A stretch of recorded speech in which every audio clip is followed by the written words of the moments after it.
Assalamualaikum warahmatullahi wabarakatuh. Bagaimana Ananda kabarnya hari ini? Insya Allah dalam keadaan sehat dan tetap semangat ya.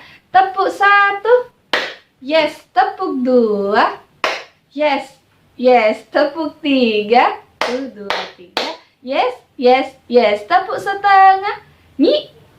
Tepuk kosong. Nah, sudah lebih semangat lagi kan? Kalau sudah semangat, kita mulai pembelajaran hari ini untuk tema 6, subtema yang terakhir, subtema 4, dan pembelajaran yang terakhir yaitu pembelajaran 5 dan 6. Sebelum memulai pembelajaran hari ini, saya basmalah. Bismillahirrahmanirrahim.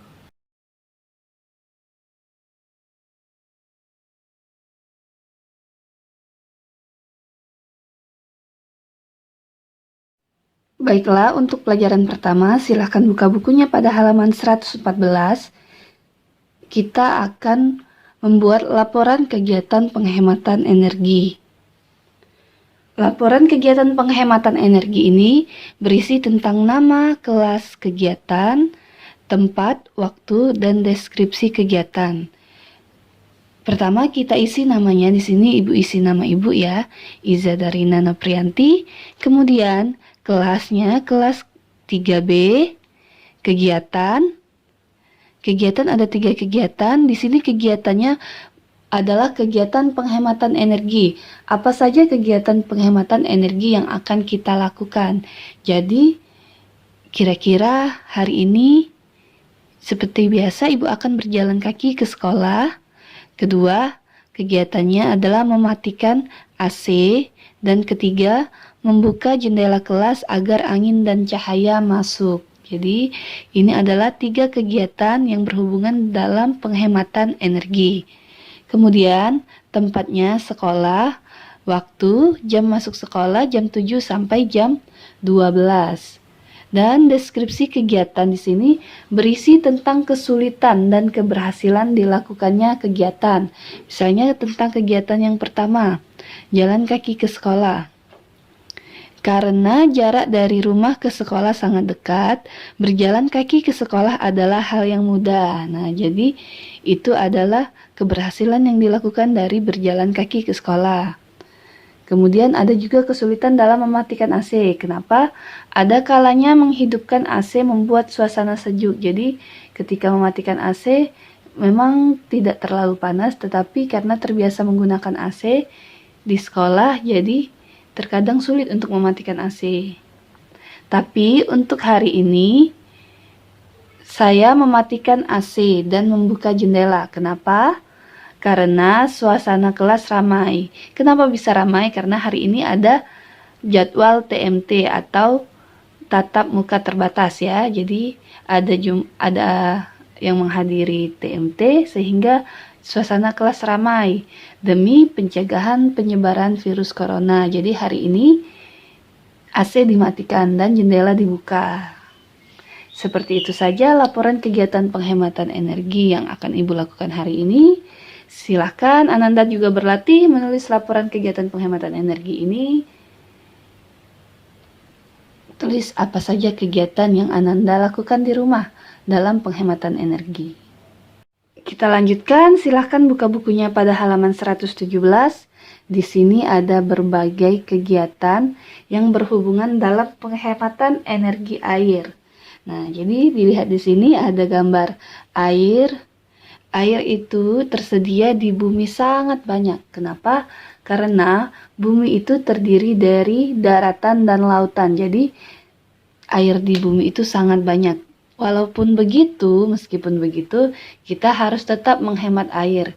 Karena ada kalanya di beberapa daerah seperti daerah tropis di Indonesia hanya terdapat 2 musim, yaitu musim hujan dan musim kemarau. Ketika musim kemarau, seringkali kita mengalami kekeringan. Jadi, untuk menghadapi musim kemarau, kita harus menghemat air agar persediaan air cukup ketika musim kemarau. Jadi, di sini ada beberapa langkah dalam menghemat air. Yang pertama, ada gambar mesin cuci. Bagaimana cara menghemat air melalui mesin cuci?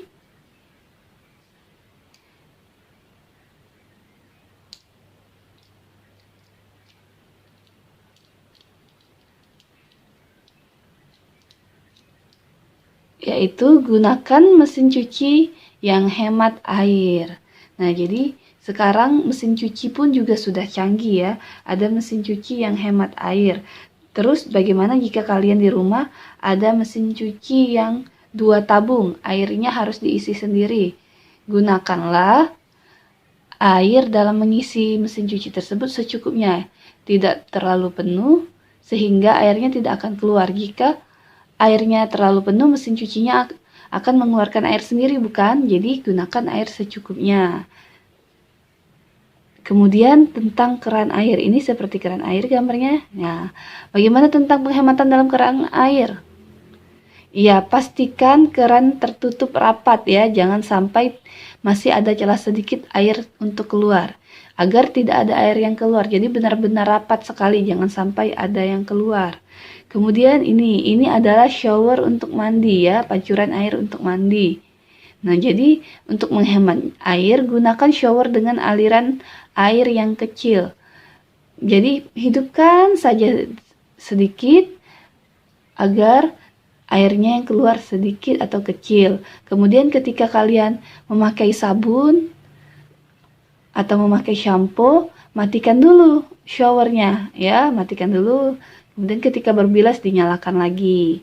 Dan ini adalah selang pengatur air ya. Lihat seperti ini ada untuk pengaturan air keluar. Bagaimana cara menghemat airnya? Yaitu gunakan pengatur aliran pada selang sehingga aliran air dapat diatur. Deras atau tidaknya air dapat diatur jika menggunakan pengatur aliran ini ya.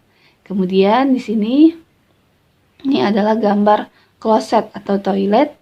Gunakan toilet yang hemat air. Nah, jadi di sini gunakan toilet yang hemat air. Jangan gunakan yang mengeluarkan air yang banyak ya. Toilet seperti ini biasanya kan bisa menyiram sendiri. Gunakanlah yang hemat air. Tanya kepada yang penjual. Jika kalian baru mau membangun rumah ya, gunakanlah yang hemat air. Kemudian ini adalah kegiatan ketika menggosok gigi. Misalnya kalian menggosok giginya di wastafel seperti ini ya. Matikan keran air ketika sedang menggosok gigi, jangan dibiarkan hidup. Atau ketika mencuci piring, nanti dijelaskan di sini.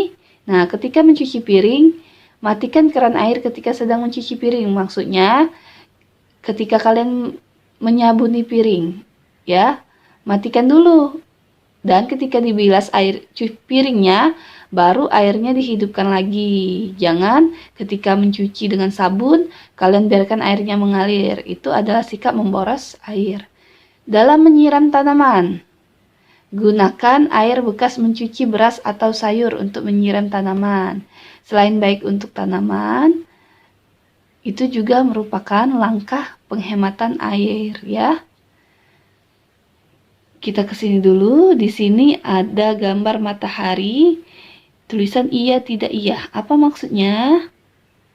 Nah, ini adalah gambar arah matahari. Ketika pagi hari, nah airnya mataharinya masih di bawah ya. Dan ini ketika siang hari, mataharinya berada di atas, tepat di atas, dan ini ketika sore hari, mataharinya turun lagi ke bawah. Nah, siramlah tanaman pada pagi atau sore hari agar air tidak cepat menguap. Jadi ketika siang hari yang sangat panas, airnya cepat menguap ketika kalian menyiram tanaman.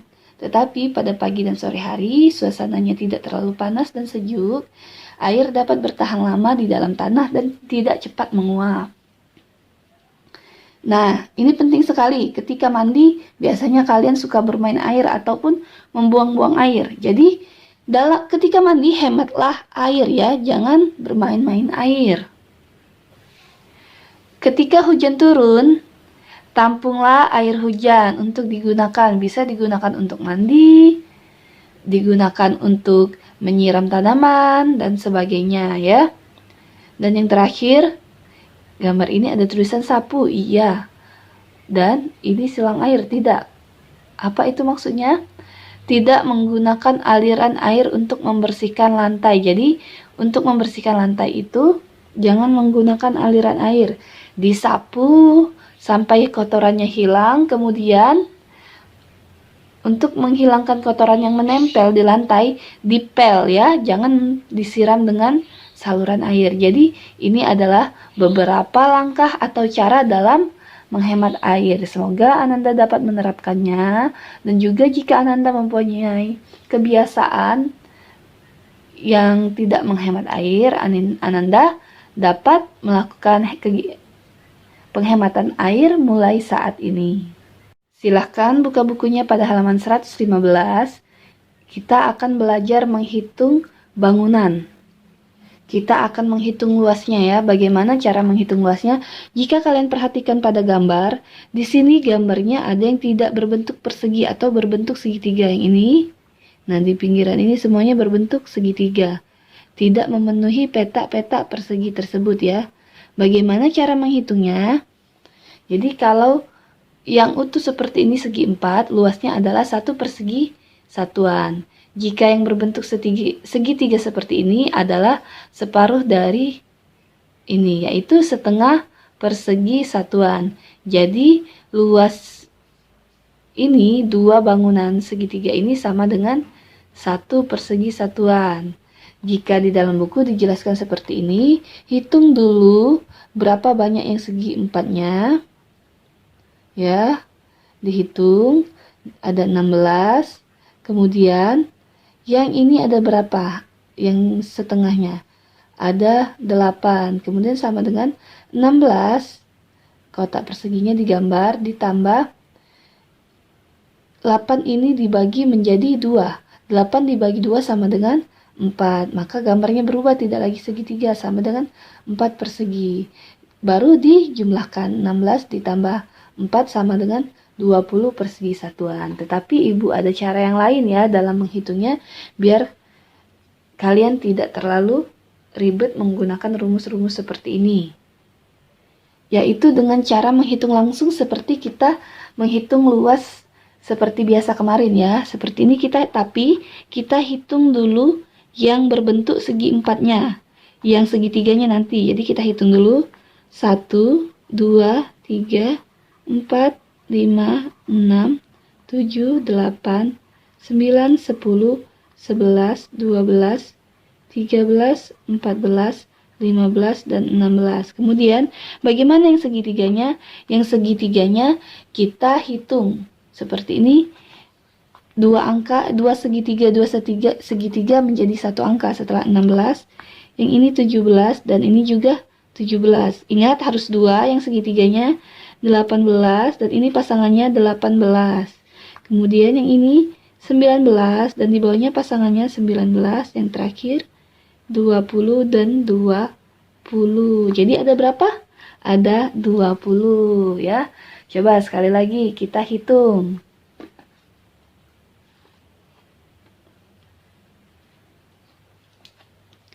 Hitung dulu yang segi 4. 1, 2, 3, 4, 5, 6, 7, 8, 9, 10, 11, 12, 13, 14. Ini pasangannya yang ini, jadi 15, 15. Kemudian yang ini dua lagi,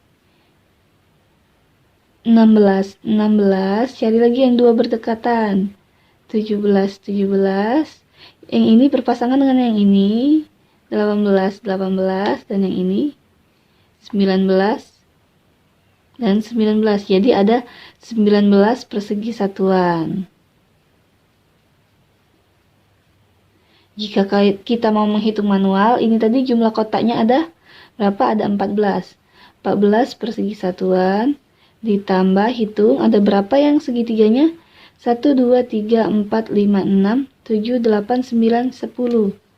10 segitiga sama dengan 14 persegi satuan ditambah 10-nya dibagi 2. Berapa 10 bagi 2? Sama dengan 5.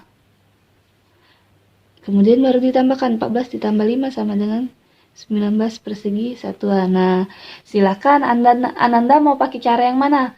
Pakai cara yang dijumlahkan seperti ini atau langsung dihitung dan segitiganya cari yang berpasangan ya. Terserah mau pakai cara yang mana. Kemudian silahkan buka bukunya pada halaman 116. Kita latihan lagi ya, menghitung. Bagaimana caranya ya? Hitung dulu apa yang pertama? Hitung dulu segi empatnya ya.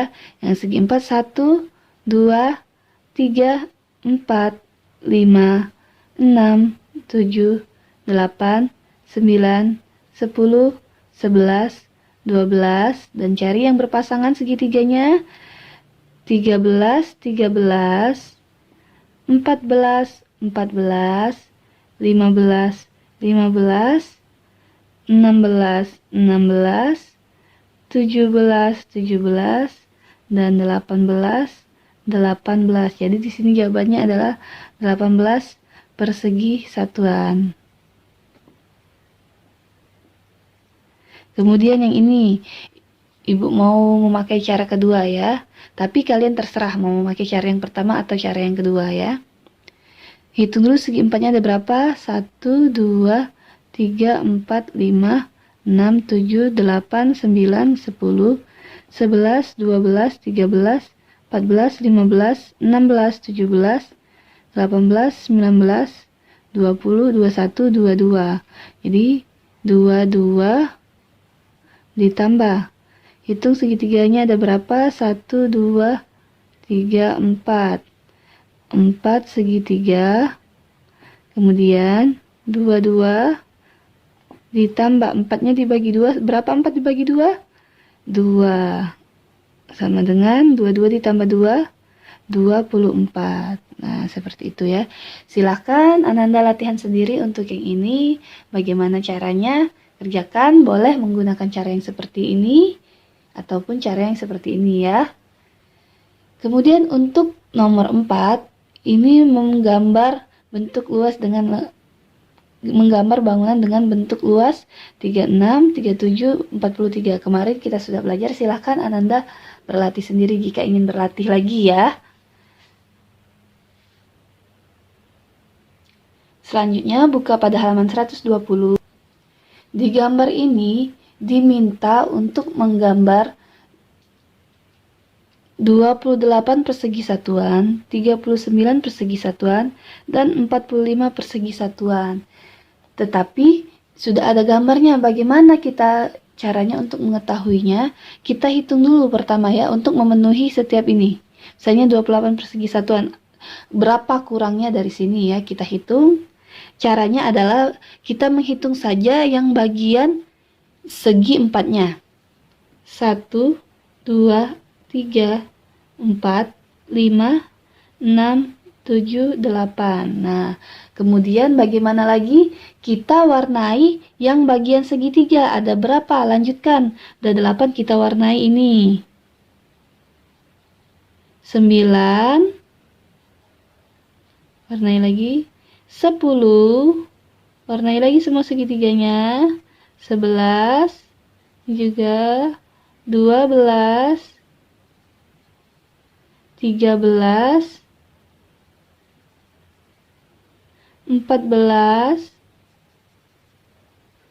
15, dan 16. 28 dikurang 16 berapa? Sama dengan 8. Jadi masih kurang 8 lagi ya, 8 kotak lagi. Kita tambahi, terserah mau Ananda tambahi di mana. Misalnya di sini mau ditambahin 2. Kalian warnai 2 kotak di sini. Dan di sini juga 2 kotak. Masih 6 lagi ya. Di sini juga misalnya mau ditambahi 2 kotak lagi. Nah, seperti ini. 1, 2, 3, 4, 16, 17, 18, 19, 20.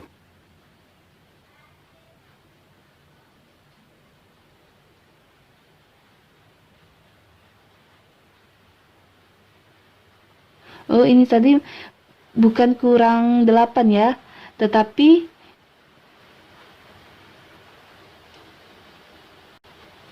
ya kurang 12, salah ya Ibu ya, salah mengurangkan, maaf ya. Kurangnya 12 ya, bukan kurang 8. Ini baru sampai 20, baru ditambah 4. Tambahkan lagi sampai 28. 20, terserah kalian mau nambah ini mana. Asal dekat dengan yang ini, misalnya di sini lagi. 21, sini.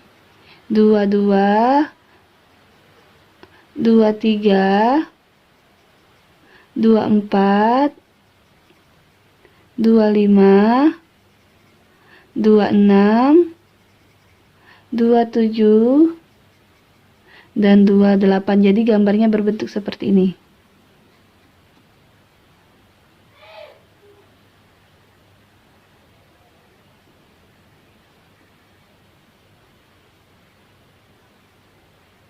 Nah, bentuknya seperti ini ya hasilnya. Kemudian yang ini 39 persegi satuan. Kita hitung dulu. 1, 2, 3, 4, 5, 6, 7, 8. Kita warnai sisanya.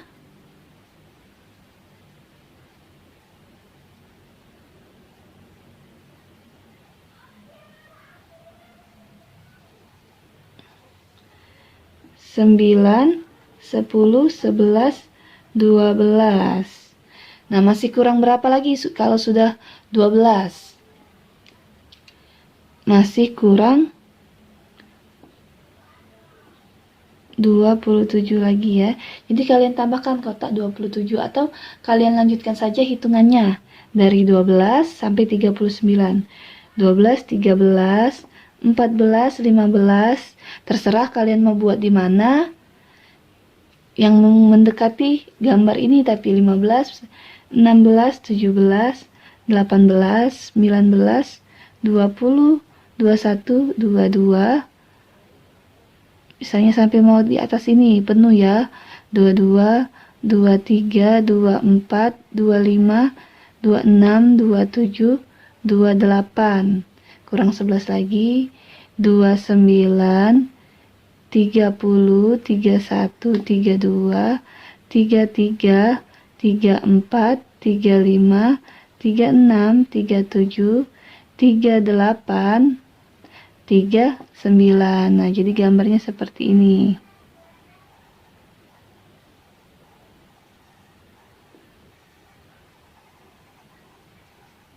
Kalian warnai.